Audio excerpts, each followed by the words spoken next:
खांसी जाती ही नहीं।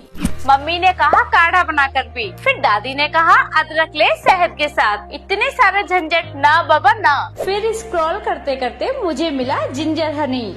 ये है नेचर्स नेक्टर का ऑर्गेनिक हनी विद जिंजर। अदरक और हनी का परफेक्ट कॉम्बो, वो भी बिना किसी झंझट के।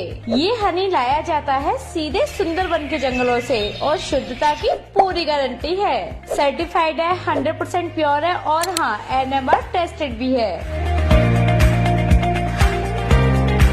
बस 1 चम्मच सुबह शाम और खांसी गायब। और असली या नकली का डाउट?